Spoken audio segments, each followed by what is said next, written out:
Salut, c'est Faustine Charles, votre coach professionnel. Aujourd'hui, on va parler de croyances limitantes. Vous savez, ces pensées qui nous retiennent et qui nous empêchent d'avancer, souvent sans qu'on s'en rende compte.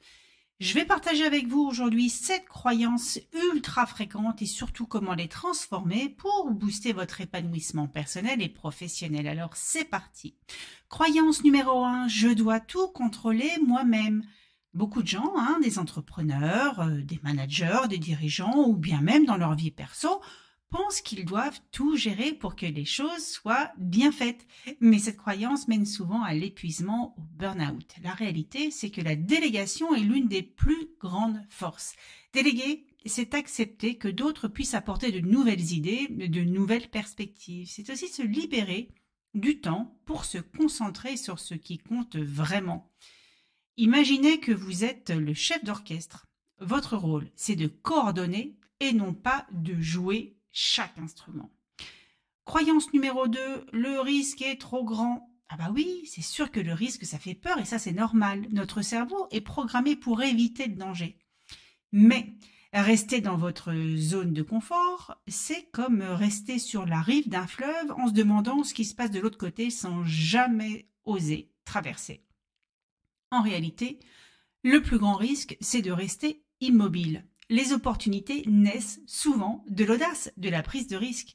Et si on changeait un petit peu notre perspective, au lieu de voir le risque comme un danger, essayons de le voir comme une occasion d'apprendre et de grandir. Croyance numéro 3.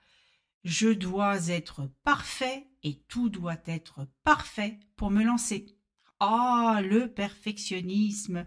C'est cette petite voix, vous savez, qui nous dit pas encore, c'est pas assez bien. Mais vous savez quoi, la perfection, c'est une illusion. La plupart des gens qui réussissent se lancent avant de se sentir prêts. Ils acceptent de faire des erreurs et de corriger en cours de route. Vous connaissez peut-être l'adage, c'est en forgeant qu'on devient forgeron. Alors, si vous attendez que tout soit parfait avant de vous lancer, vous risquez d'attendre encore longtemps, voire d'attendre toute votre vie. Allez, faites le premier pas, et puis vous ajusterez ensuite. C'est ça l'esprit de croissance. Croyance numéro 4, demander de l'aide montre de la faiblesse. Oh, cette croyance, elle est quand même particulièrement répandue, surtout chez ceux qui veulent montrer qu'ils sont forts et indépendants.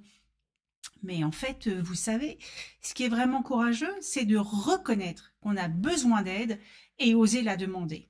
Demander de l'aide, ce n'est pas un signe de faiblesse, mais bien de maturité. Cela montre que vous avez conscience de vos limites et que vous êtes prêt à grandir. Imaginez si chaque grande invention avait été le fruit d'une seule personne. C'est l'intelligence collective qui fait la différence. Croyance numéro 5, je dois tout prévoir avant d'agir. Ah bah oui, planifier c'est important, ça c'est vrai. Mais si vous attendez d'avoir tout prévu à la perfection, vous ne passerez jamais à l'action. La vie est effectivement pleine d'incertitudes et c'est ce qui aussi la rend excitante. Et c'est souvent en agissant que vous découvrez ce qui fonctionne et ce qui ne fonctionne pas. Pensez à un road trip. Avoir une carte, c'est utile, mais être prêt à explorer des routes inconnues, c'est là que se trouvent les vraies découvertes. Alors faites un plan, mais ne laissez pas ce plan vous paralyser. Croyance numéro 6, le succès se mesure aux résultats visibles. Ah bah oui, pour beaucoup, le succès est synonyme de chiffre d'affaires, de trophées ou de reconnaissance publique. Mais le vrai succès, c'est plus que ça. C'est se sentir aligné avec ses valeurs, être en paix avec soi-même et profiter des petites joies du quotidien. Prenons un exemple.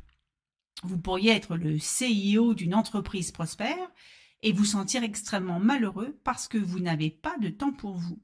Ou à l'inverse, avoir un revenu ultra modeste, mais être comblé parce que vous passez du temps avec ceux que vous aimez. Alors redéfinissez votre succès en fonction de ce qui compte vraiment pour vous.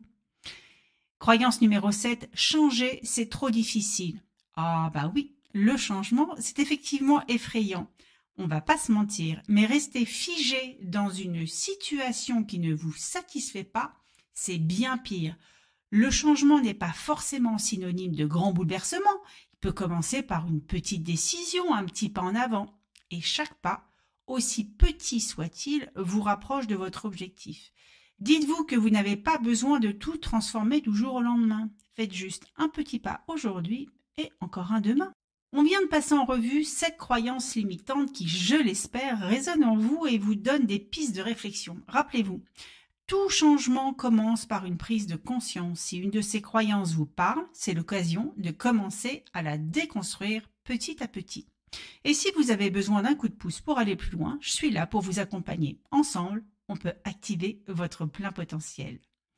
Merci d'avoir été là, merci d'avoir écouté ce nouvel épisode. Si cela vous a plu, partagez-le autour de vous et dites-moi ce que vous en avez pensé. À très vite pour un prochain podcast, un nouvel épisode et en attendant, n'oubliez pas, la seule limite, c'est celle que vous vous fixez. Allez, à bientôt. Ciao.